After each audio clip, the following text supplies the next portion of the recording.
A un mes de las elecciones en Venezuela, la crisis política sigue escalando y las consecuencias siguen siendo impredecibles en un país completamente dividido en dos. ¡Venezuela libre! Hoy podemos decir al relato de la mentira, hoy podemos decir, ha triunfado la verdad y el amor de la inmensa mayoría de este pueblo. Por un lado, Nicolás Maduro da por hecha su victoria y avanza con cambios en el gabinete y con su denuncia contra el candidato opositor, Edmundo González Urrutia, quien no se volvió a dejar ver en público por temor a una posible detención. Señor Nicolás Maduro, es hora de que entienda por una buena vez que la solución no está en la represión, sino en la verificación internacional independiente y confiable de las actas. ¡El mundo presidente! ¡El mundo presidente! Por otro lado, la principal coalición opositora, la Plataforma Unitaria Democrática, continúa denunciando fraude y se sigue atribuyendo el triunfo con el apoyo de gran parte de la comunidad internacional. Aunque sin las actas de la votación llevada adelante el 28 de julio pasado, el Consejo Nacional Electoral confirmó la reelección de Maduro para un tercer mandato de 6 años, con el 52% de los votos. El gobierno asegura a su vez que las actas no están porque el sistema fue hackeado. Este resultado fue convalidado el 22 de agosto por el Tribunal Supremo de Justicia. Resultó electo el ciudadano Nicolás Maduro Moros. La oposición, por su parte, asegura que ganó con más del 60% de los votos y mostró sus propias actas a través de una página web no oficial creada para tal fin. Algo les quedó claro.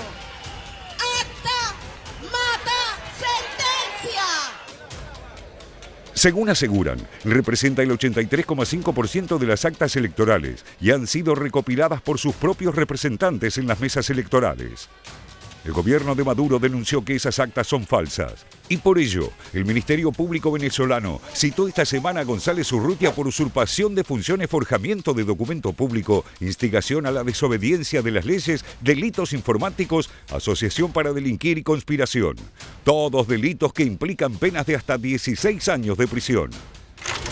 Estamos seguros que puede venir, tiene que venir a esta citación para que hable de manera consecuencial y sucesiva de su responsabilidad en el antes del 28 de julio, durante el 28 de julio y después del 28 de julio, por su contumacia, su desobediencia a las autoridades legítimamente constituidas. Acá estoy, siempre al lado de mi pueblo. El candidato opositor no se presentó. Desde la coalición denunciaron que se trata de un acoso judicial por parte del chavismo, al tiempo que aseguraron que el Estado considera un delito el hecho de que haya obtenido 8 millones de votos. He designado a el licenciado Héctor Obregón. Mientras tanto, Maduro anunció esta semana cambios cruciales en su gabinete, sobre todo en los ministerios de Petróleo y Finanzas y de la petrolera estatal PDVSA. Además, decidió que el actual diputado Diosdado Cabello, representante del ala dura del chavismo, regrese al frente del Ministerio del Interior, cargo que ya ejerció durante 22 años. Ambas posturas enfrentadas a su vez se vieron este mes numerosas veces en las calles en marchas y contramarchas en apoyo a uno u otro lado de la grieta en medio de la represión y la detención de numerosos manifestantes. La líder opositora María Corina Machado es la cara visible de esas manifestaciones y esta semana, al cumplirse un mes de los comicios, volvió a encabezar una protesta. En ella dijo que el gobierno de Maduro está cada vez más aislado. Como una servilleta pretenden que el mundo reconozca esa farsa, pues no. Hoy el mundo reconoce la verdad. El pueblo de Venezuela votó por el cambio y Edmundo González Urrutia es nuestro presidente electo. Entre los gobiernos de la región, en tanto, Chile volvió a rechazar la confirmación del supuesto triunfo de Maduro a través del máximo tribunal venezolano. En tanto, Brasil y Colombia, si bien no reconocieron la legitimidad del gobierno, mantienen abiertos canales de diálogo con el chavismo, aunque la presión que pueden ejercer parece cada vez menos decisiva. Y la crisis se acrecienta en un país cada vez más polarizado. Bueno, así están las cosas en Venezuela. Allí la imagen del presidente Nicolás Maduro, que sigue resistiendo la presión mundial. Gran parte del planeta le está justamente diciendo no a Maduro en cuanto al apoyo, en cuanto a la credibilidad del fallo del tribunal, justamente que lo dio como ganador en la elección presidencial celebrada hace un poco más de un mes. Decíamos, gran parte del planeta se está expresando, obviamente, dan su opinión, sus apoyos y diferencias en cuanto a la postura del gobierno de Venezuela. Bueno, rápidamente, a ver, veamos países que rechazan el fallo del Tribunal Supremo de Justicia de Venezuela, lo decíamos recién: Argentina, Costa Rica, Chile, Ecuador, Estados Unidos, Guatemala, Panamá, Uruguay, Perú, República Dominicana y Unión Europea. Decíamos, la legitimidad del gobierno de Maduro justamente en cuestión. Bueno, países que siguen exigiendo las actas electorales que no han aparecido todavía: Brasil, Colombia y México. Bueno, así entonces están las cosas con la situación de Venezuela. Una situación realmente muy complicada. Hay muchas versiones en cuanto al futuro del líder de la oposición, el candidato a presidente. Ahora lo vamos a estar confirmando con Leticia. ¿Qué podría suceder? Se habla, Leticia, de una posible detención la semana que viene. Sí, así es, Pablo. Primero me gustaría solamente aclarar o reiterar, porque por ahí a veces pareciera, se cumplió un mes ya de las elecciones esta semana, y con todas las cuestiones que se van sumando pareciera como que de pronto se embarra o se complica un poco más la situación. A ver, al día de hoy el tema de las actas, básicamente para que quede muy claro, lo que hizo el CNE fue presentar como, si yo te dijera, traigo un papelito acá y digo, Maduro ganó con el 61% de los votos, y fue lo único que presentó. No presentó ninguna documentación, ninguna acta que avale eso. Esa situación sigue exactamente igual. Lo que se sumó, que no es un dato menor, es la sentencia, y ahora voy a lo de Mundo González Urrutia, la sentencia de la justicia. Porque ¿qué hizo el gobierno, qué hizo Maduro cuando empezaron a aparecer las críticas, a decirle, bueno, todo bien, pero presentá las actas? Lo que hizo fue sostener que se presentaron las actas del Consejo Nacional Electoral a la justicia venezolana. La justicia anuncia que certifica, dice que hubo un hackeo, y suma este otro punto, que es lo que me lleva a lo del Mundo González Urrutia, porque dicen además que van a empezar una investigación penal a aquellas personas que puedan llegar a ser consideradas como el hecho de intentar usurpar un cargo o denunciar fraude. En ese contexto es justamente que surge el temor, y con razón, de la oposición, de que pueda llegar a ser detenido el Mundo González Urrutia. Claro, y no Machado. Porque no quien Machado ocuparía el cargo del presidente justamente. Sí, hay que ver igual cómo sigue toda esta investigación. Lo que hizo la Fiscalía fue pedirle al Mundo que se presente al menos hasta 3 veces. Él no se presentó porque justamente lo considera parte de lo que viene denunciando la oposición como parte de un fraude.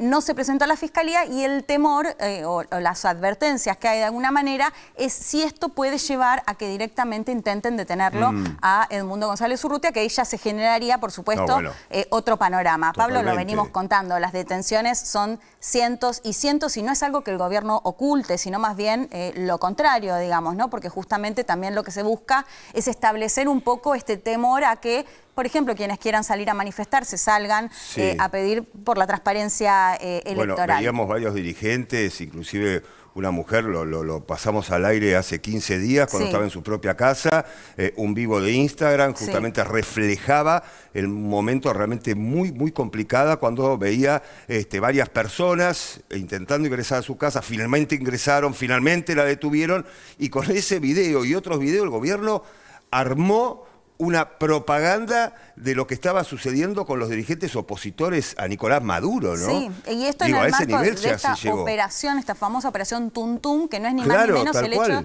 de hacer referencia a ir a golpear las puertas y llevarse detenidas a las personas. De hecho, otra de las noticias de estos últimos días fue, iban a detener a una pareja de dirigentes políticos, no estaban y se llevaron a su hija. La oposición denuncia que son al menos 150 menores de edad que fueron detenidos, digamos. Esa es la situación en Venezuela en este momento. Y por otro, que lo mencionabas y lo mostraban recién, lo que tiene que ver con qué pasa a nivel regional, sobre todo, ¿no? Que es importante lo regional, bueno, por supuesto por la cercanía, hay otra cuestión que tiene que ver también con la migratoria, pero mencionábamos cuando empezamos el noticiero justamente que Lula da Silva, que es un peso relevante justamente en Latinoamérica, que volvió a decir que no reconoce la victoria de Nicolás Maduro, diciendo esto: no hay pruebas, presenten, exigimos las pruebas, ¿no? Eso es interesante porque tanto Lula como Petro en Colombia y AMLO, López Obrador en México, podría sumarse también, que lo que buscan es no romper con Maduro, sino negociar. Algo que parece que ya se va, digamos, acabando la paciencia de alguna forma, porque, bueno, hemos visto en Lula un discurso ya un poco más, con más dureza, si se quiere, en ese sentido. Pero para sumar, además, Pablo, el tema migratorio es un tema que, por supuesto, también miran los mandatarios de la región, también miran su política doméstica, porque una nueva crisis en Venezuela puede generar una nueva ola migratoria. Muchos dicen, bueno, no se sabe porque tampoco es que la situación de los venezolanos afuera, digamos, genere una esperanza. Exacto. Lo veníamos contando, una Venezuela que ya no es la Venezuela del desabastecimiento, que hay una mejora económica, pero bueno, hay que ver qué pasa con una nueva crisis política. Recordemos si esto se extiende en el tiempo, si esta situación tan particular que vive Venezuela se extiende en el tiempo. Vos fíjate, Leticia, ¿no? Diferentes caras de una misma situación, ¿no? Muchos votantes venezolanos, hoy radicados en diferentes países, inclusive en la República Argentina, a la hora de votar decían, no, bueno, quiero que gane González porque mi proyecto es volver a mi país. Sí, que recordemos, ¿verdad?, que no pudieron votar mayoritariamente. La mayoría no pudo votar, pero ¿cuál es el proyecto? Volver a Venezuela. Y ahora estamos hablando de que se generaría un sinnúmero de migrantes de Venezuela hacia otros países de la región, por ejemplo la República Argentina, entre otras naciones, ¿no?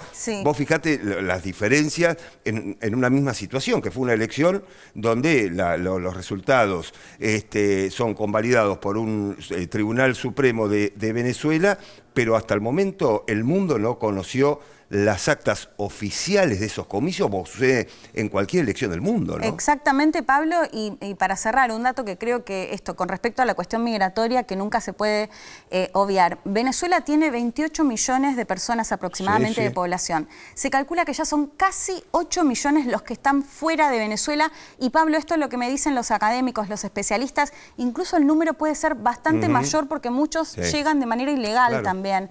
Entonces, estamos hablando de que casi un tercio de su población está fuera del país. Esto es una realidad que no se puede obviar y que además, bueno, esto lo decía también, el interés de la política doméstica de los países de la región, porque por supuesto, como pasa siempre, como de hecho es comparable a números de Siria, Afganistán, digamos, países con conflictos bélicos, donde lo que se da siempre es que son los países de la región quienes más reciben. Bueno, el caso de Latinoamérica es el mismo, ¿no? Colombia es el país que más recibe, por eso también, bueno, vemos a un Gustavo Petro que de hecho él mismo lo ha planteado, digamos, no solo el interés sobre el respeto a la institucionalidad democrática en Venezuela, sino que también tiene que ver con una cuestión de política doméstica y una posibilidad de una nueva ola migratoria, que esto, bueno, muchos dicen tampoco tienen una esperanza muy grande por la situación que viven los venezolanos afuera del país también, pero bueno, sin dudas no se puede descartar en el marco, digamos, del recrudecimiento de la crisis política en Venezuela. Bueno, es un tema el de Venezuela, lógicamente, Leticia, que vamos a seguir analizando en las próximas ediciones.